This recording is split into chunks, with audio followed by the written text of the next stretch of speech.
just finished rinsing the deep conditioner out of my hair and changing my products. So the only thing I'm still doing the same is using the Dew. This Kinky Curly, not today, leave-in detangler. I'm gonna be using the Aunt Jackie's Don't Shrink Black Seed Elongating Curling Gel. I'm switching my gel. I was trying it again because I haven't used this in years. And I was like, maybe it's because I wasn't using it right or whatever, but I don't like it. It's not giving me, like, I don't know if you guys can see, but it's not giving me the same results I had with my first wash and go. Like, it's hard to tell. Extreme Gel, what I used last time in my first wash and go. So my story time is me telling you guys how I almost gave birth in the car. This is not clickbait. That really almost happened. I really almost gave birth in the car. So it's the beginning of June. My due date, I believe, was July 12th. So I go to the doctor, and at this point of my pregnancy, I'm seeing the doctor every week. At these appointments, they're usually checking like blood pressure, your urine, all that stuff, and making sure baby's okay. And they're checking to see if you're dilating. I let them know, I'm like, hey, I've been having Braxton Hicks. And they're like, okay, you know, you're not dilated, but your cervix is soft. They're like, you're fine. They're like, if you start to experience contractions and they're back to back, like, you know, they're telling me, you know, what to do, whatever. And in my head, I'm like, yeah, I got it. Because I'm like, this is my second one. My doctor's office, there is more than one doctor. So there's like 8 of them, and then there's 2 offices. So that's what I really didn't like about this OBGYN. So then Friday rolls back in again, and I'm like having the Braxton Hicks again. When I go to the doctor this time, examining me, I'm telling them, I'm like, hey, I'm still getting the Braxton Hicks, you know, but they go away after a couple of hours. I only have them for about 1 or 2 hours, and then they go away, and they're pretty spaced out. Like, you know, it's nothing crazy. So she's like, all right. She's like, just if it's back to back again, same verbiage. If it's back to back, then, you know, make your way to the hospital. So I said, okay, yeah. So when she examines me this time, she's like, oh yeah, you're 2 centimeters. So I'm like, wow, really? I'm like, now I'm getting excited. You would think at this point I would have went home and packed my hospital bag and stuff because I'm 2 centimeters. Nope, I did not pack my hospital bag. I didn't pack nothing. I'm still just chilling because I'm like, you know, in my head, I'm thinking I'm such a pro. I'm like, I did this before. I don't feel like I'm about to have the baby. I feel fine. This is week 2 of me going to the doctor. So now week 3, I go to the doctor and I let them know again. I'm saying, hey, as like a pattern, every Friday I'm having Braxton Hicks because it's a different doctor. So I'm just letting them know. At this appointment, I saw my specialist, which the reason why I was seeing the specialist is because they were monitoring me this entire pregnancy because I had the issue I had with my last pregnancy. So they just wanted to make sure I didn't have the same problem. So they monitored me, as in I would get sonograms every appointment, and they would just be really checking my cervix. Specialist comes in first, and she's like, oh, hey, you know, she's just letting me know that this was gonna be my last appointment seeing her because I'm full term, and, you know, it's okay if I have the baby. So I'm like, okay, cool.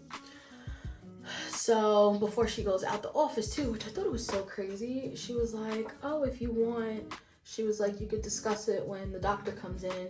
She's like, we could admit you and we could get the process going. I'm like, sis, no. I'm like, I'm not a herbalist, but I definitely do try to do things the natural way before I use medicine. Like, I have to, in order for me to use medicine, I have to like really be sick and like feel like I'm dying to use medicine, because I'm very good with like tolerating pain and headaches and all that stuff. I'll just like, you know, drink tea, do the regular.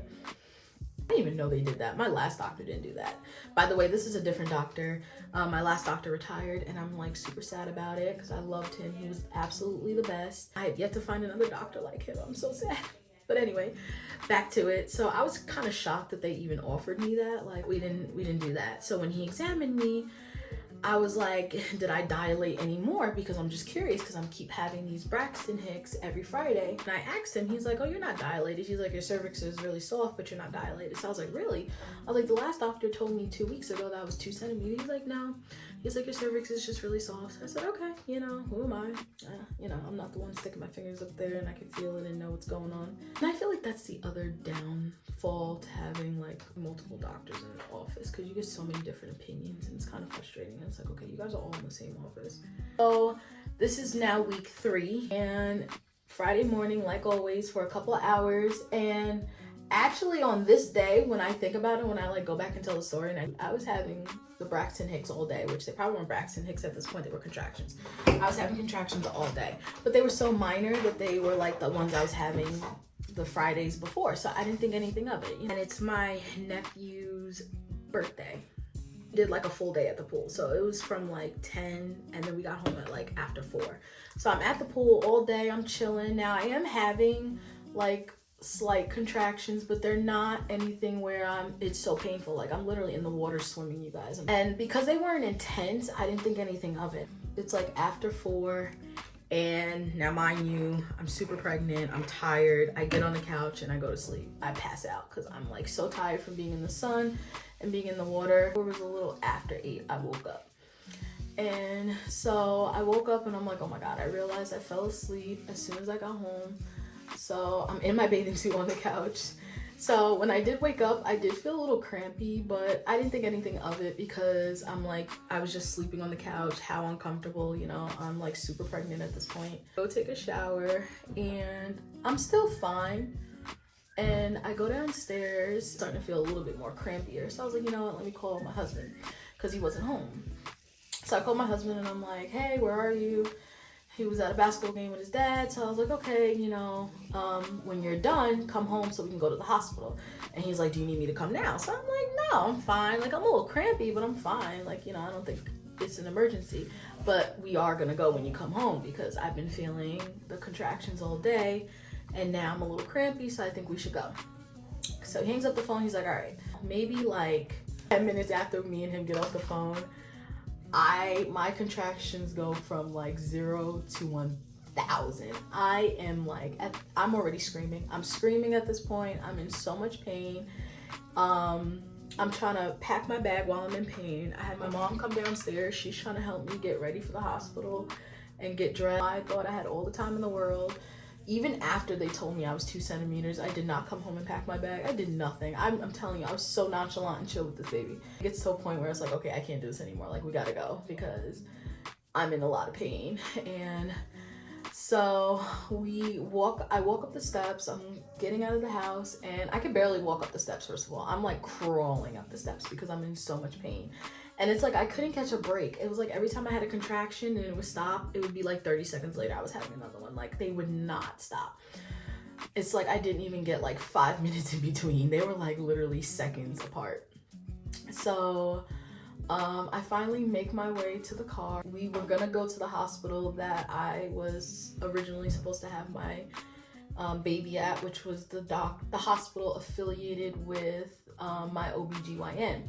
Now the problem is that hospital was about 30 minutes away from me, and I was to the point where I wasn't gonna make it. So we were gonna go, and then once we got in the car and I sat down, I was like, I can't make it. Like, I'm not gonna be able to make it. So then we drove to the hospital. That's about like 10-15 minutes. So we drive to that hospital, which I hate that hospital. I had that experience with my first daughter, made me not want to go back there. Driving. And so we're trying to let my husband know, like, hey, I'm rushing to the hospital because we don't know where he's at. At this point, I don't know if the game's over. So we didn't want him to miss it. So my mom's like, call him. So I couldn't call him. So she's like, it's okay, I'll do it.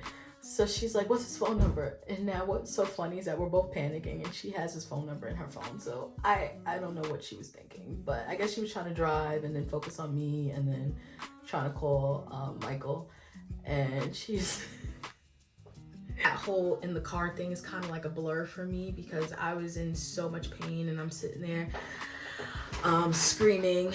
And so we're halfway to the hospital, and that's when I realized that when I push, it feels good. And I'm just pushing. I'm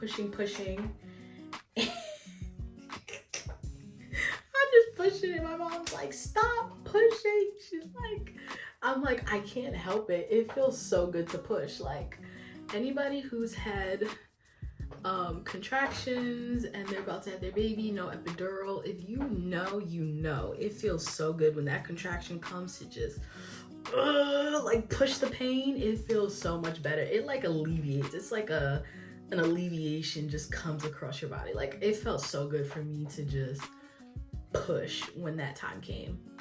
So I'm pushing, and y'all, I was pushing because at one point I'm like trying to like sit up like this in my seat because I could feel my daughter's head. Like I was sitting on her, and I didn't want to sit on her head because I'm like, oh my God, I don't want to cause damage, like, you know, so I'm like trying not to sit all the way down. So finally get to the hospital, and we go to the emergency side, of course, and my mom runs inside, nurses and doctors.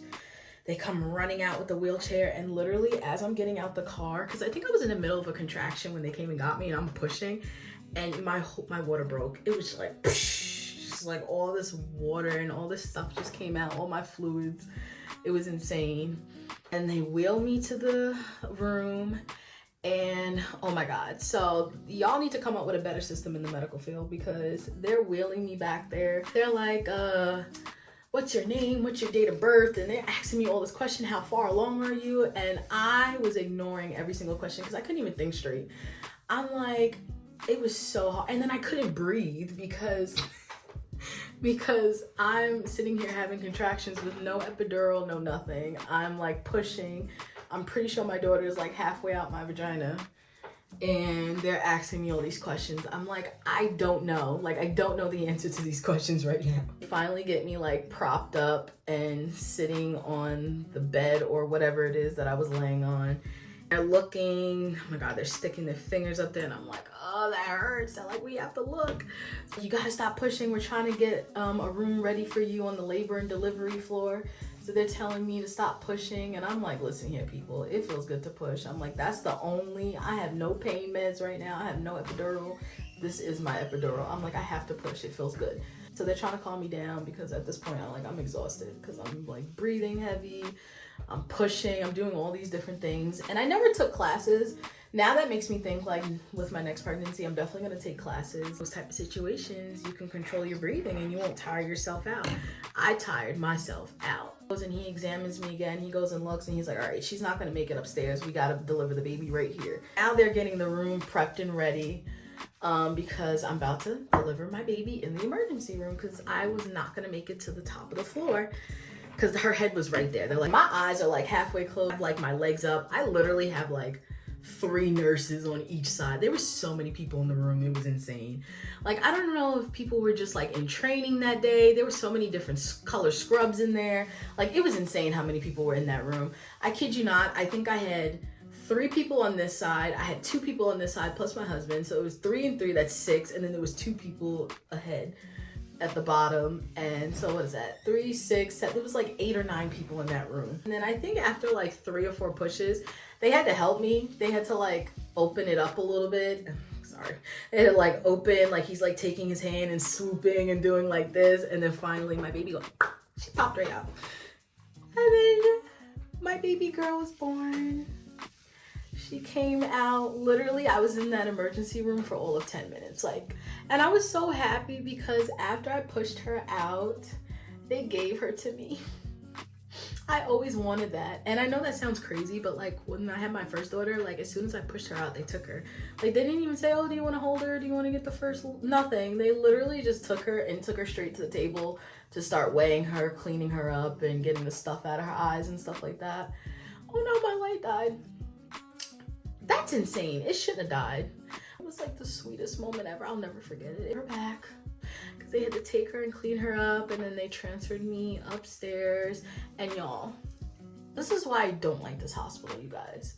Now, I'm in the emergency room for a little while, and so now they're working on transferring me. So now they're taking me and they're transferring me upstairs to the labor and delivery floor. I don't know why, because I already had the baby. So I didn't really need to be on the labor and delivery floor. At least I don't think so. So they send me up there, and me and my husband were just sitting up there and we're waiting for somebody to come in. Before they wheeled me upstairs, the nurse that helped deliver the baby, he was a nurse, he wasn't even a doctor.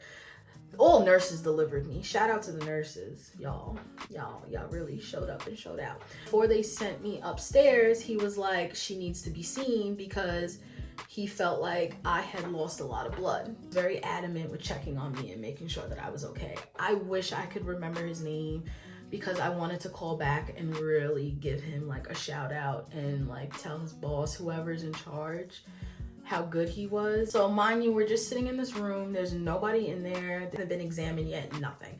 So I'm just laying there in the bed. Thank God, thank the Lord Jesus Christ that there was nothing wrong with me, because I probably would have died because of the way that they were moving, like with no urgency. 30 minutes later, that's when the girl comes in and she's like, oh, did anybody start, you know, taking your information on the computer? I'm like, no. So she's like, this is ridiculous. She's like, I guess I'll do it. And her attitude was just so disgusting. And I'm like, I really wanted to tell her, like, you can go out. Like, you don't have to do it. If you're gonna have that attitude, you could leave.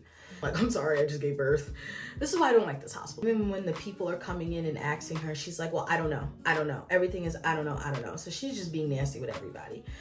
So then I still never seen a doctor, and OB never came in, never looked at me. And the nurse that actually helped deliver me came upstairs and he was like, has a doctor been in here yet?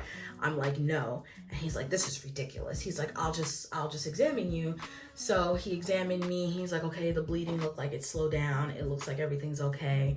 He's like, you know, I hope everything goes good. And I was just like, thank you. Like, I was just really just kept saying, thank you. Like, if it wasn't like, the nurse who delivered my baby had to come and check on me, and I still never saw a doctor. Left out of that room. We sat in that room for maybe a little over an hour while they put my information and stuff in, and never saw a doctor, not one time. And I just went straight into the maternity floor, and then that was it. She helped get me like all clean up, and I think I took a shower and everything. And then that was it. Never saw a doctor. Never came in. I dealt with nurses the entire time I was there. And my doctor is not affiliated, so of course my doctor wasn't gonna come up there. All right, you guys, so I'm done with this half of my head. Gosh, it took me forever. So it's looking like this is gonna be my last wash and go for a very long time, because this just takes way too much time. I love the result of a wash and go, but the time that it takes to do it, I just can't. I'm over it already. I don't want to do this again in a really long time.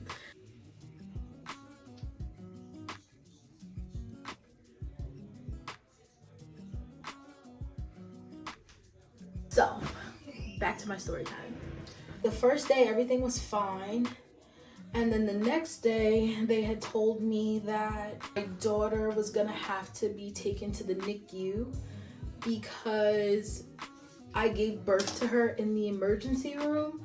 So they were trying to say that they think that that's where it came from. Or I think the reason why I ended up, my daughter ended up having to stay in the NICU was because I had that bacteria that could be harmful. So normally they would check me for it, and then they would give you antibiotics, so that way when you do give birth, it doesn't affect the baby. So I had that extra bacteria. I don't know what it's called, but I had that, and I think that's why she had to go into the NICU, because she has an infection trying to like develop in her bloodstream. To avoid it from like getting out of control, they were like, we're just gonna put her on antibiotics, and she has to be on those antibiotics for 7 days. And so I was so heartbroken, because she had to be taken out of the room with me. She had to go into the NICU room, and every time I wanted to go see her, I had to go there. It was terrible. And you guys, like, if you know me, you know I do not play. I did not feel comfortable. I did not want her out of my sight, out of the room, because when I had my first baby, let me tell you, I was to take her, bathe her. I'm like, nope, she's staying with me. The only time I let them take her was when they were doing like her blood work and all that stuff, and they had to test her for stuff. So that's the only time I let them take her. I never left that room. Like, never left that room. And then it was even harder for me because I never had to leave my baby at the hospital. That was my first time, and it was so stressful because I was breastfeeding, so I had to pump, make sure I came back in time. And oh my god, the NICU was the worst experience ever. Those nurses were terrible. I think out of the 7 days, I had 2 nurses that were a dream, and they made me feel so much better about my baby being in that NICU. But those nurses are so mean. They do not care about you at all. They were so unreasonable. Like, one nurse was like, I'm gonna need you to be on time to feed her, or else we're gonna have to give her formula. I'm like, you're not giving my baby formula. And oh my god. So come to find out, they were giving her formula on top of me breastfeeding her. I was so pissed. And when she told me that, like, oh, you need to be on time, you guys, Her feeding time was like 5 o'clock. I got there at like 5:05. Like, I was like 5 minutes late. And that was just because I was so tired. I had to set my alarm to wake myself up. I had to go from a different floor. I had to go from one floor to the next floor just to come feed her. Like, I just had a baby. I'm exhausted. Like, give me a break. I'm 5 minutes late. You're not about to give her formula because I'm 5 minutes late. So come to find out, first of all, none of those nurses, they don't communicate. So no one ever knows what's going on. I told one nurse I don't want her, she's breastfeeding. Another nurse was like, oh, I didn't know she was breastfeeding. They didn't tell me that. Like, and I'm like, I don't know if they're just lying amongst each other, but it was a terrible experience. Like, I had such a hard time with those NICU nurses. You would think that they would be so much better because it's like already hard to have your baby in the NICU and you're not here, and they don't make the experience pleasant at all. At all. I was so disappointed with those NICU nurses. I was so upset. There was only 2 of them I liked out of all of them. 2 of them. And that's another thing I don't like. Like, I get it, it's a hospital, but like, I only saw the same nurse, I only saw like 3 nurses that were there consistently. But other than that, all the other 7 days and every shift, there was a different nurse. And I didn't like that because I'm like, I get it, they're gonna read the chart, but every time you talk to them, nobody knows what you're talking about because it's not in the chart. Nobody's putting it in there. They don't communicate. I'm like, so when you guys switch shifts, you guys don't communicate what's going on with the baby and how you're supposed to be taking it. Like, it was absolutely disgusting. I wish I could sue the hospital. Like, that's how much I was like livid with that hospital. Like, I was just, and oh my goodness, when it was time for me to leave out of there, I took my baby and we ran out of that place because I hated it so much.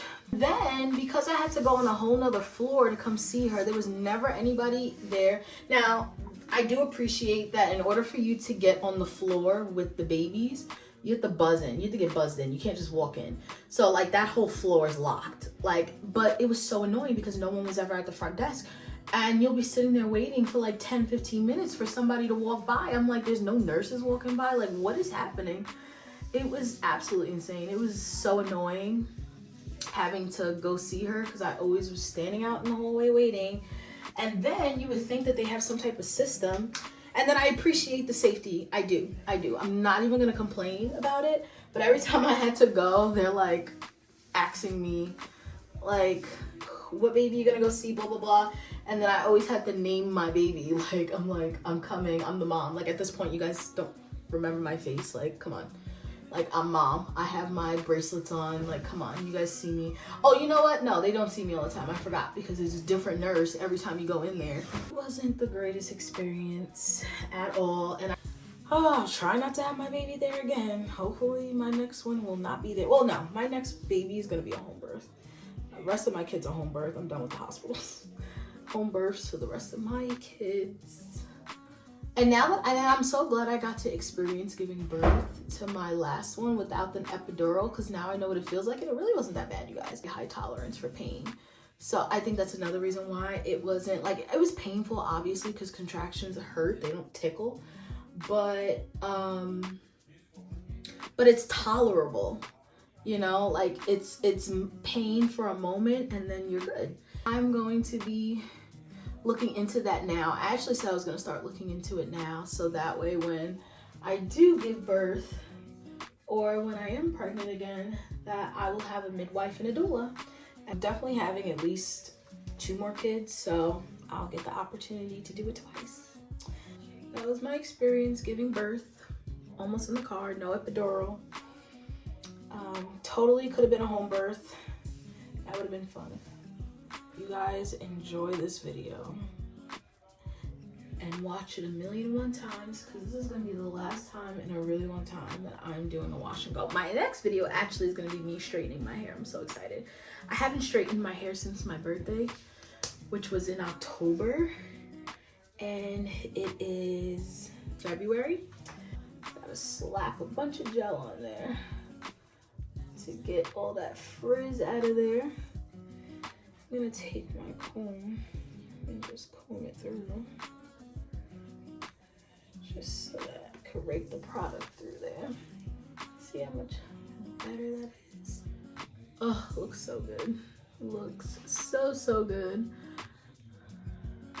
I think my wash and go came out better this time. I do think maybe it was this. I feel like my curls are looking a little bit different this time. Spraying it, doing the same method as I did last time. We're gonna get it nice and wet.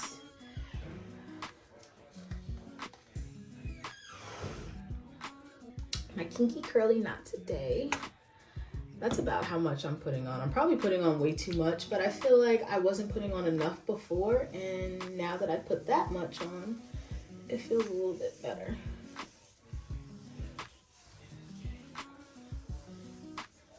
I'm gonna take mine. Oh, I did way too many pumps. I don't even know why I did that.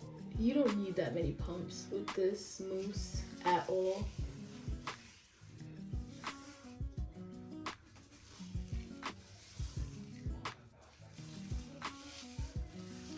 I'm taking a very generous amount of gel. When I say generous, look at all that. And I start at the, oop, it dropped. Starting at the root and bringing it all the way down. And you guys, you saw how much gel that was. I'm probably gonna need more because my hair is difficult to bend. Okay, go ahead and start.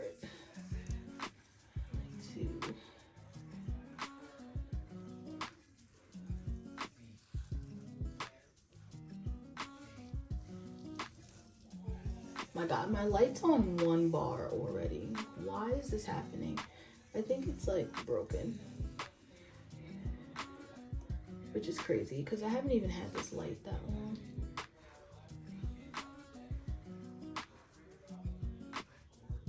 Pull my hair. All right, and then, ooh, and then that's this section of my hair. Put these clips in to help with my roots because my roots puff up. Oh, all right, you guys, I'll come back on camera when I get closer to the front of my hair. On my last section, my last little section right here. So excited. Look how good that looks. Ew. All right, I'm trying to hurry up. My baby's hungry.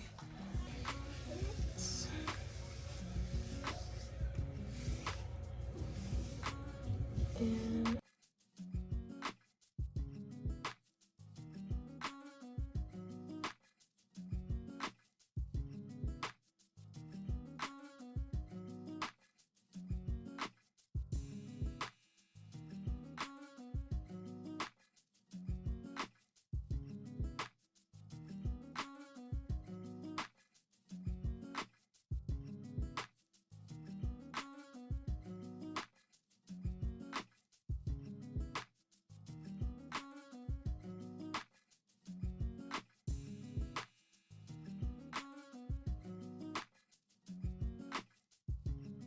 clip and ouch. Clip it so that once it dries, it'll come down to my face, but I want it to be dry first. Oh, my arms hurt so bad. All right, and I'm done. I made it. All right, and that is, oh, let me clip that back. This is the end result. I'll bring my camera down. This is it.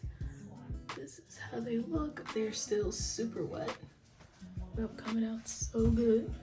I was nervous because this side always gives me a hard time, but it came out so good. I'm telling you, camera doesn't do it justice.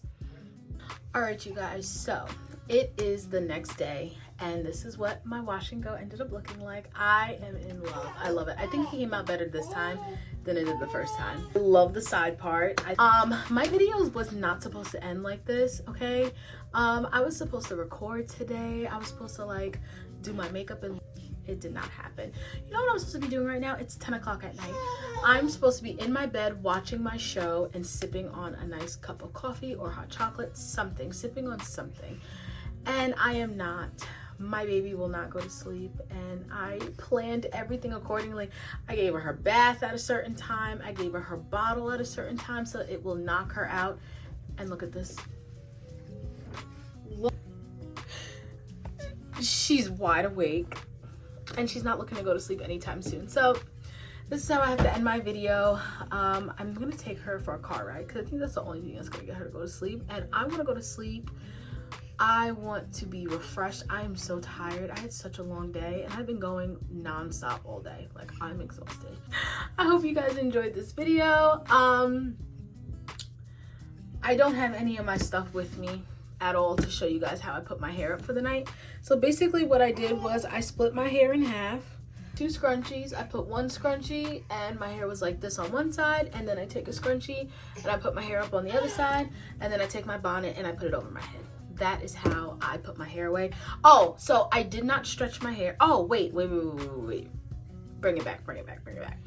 I did end up diffusing my hair because my hair was still soaking wet and I didn't want to go to sleep with a wet head, and I didn't want it to mess up how my wash and go was going to come out. So I did go back in and diffuse my hair. When I woke up, my roots, a little parts of my hair like in the front were still a little wet, but it was okay for me to put my hair up. So I did end up diffusing my hair. Now, I did not stretch my hair. Thank you for watching. Make sure you guys comment, like, and subscribe to my channel, and stay tuned for more.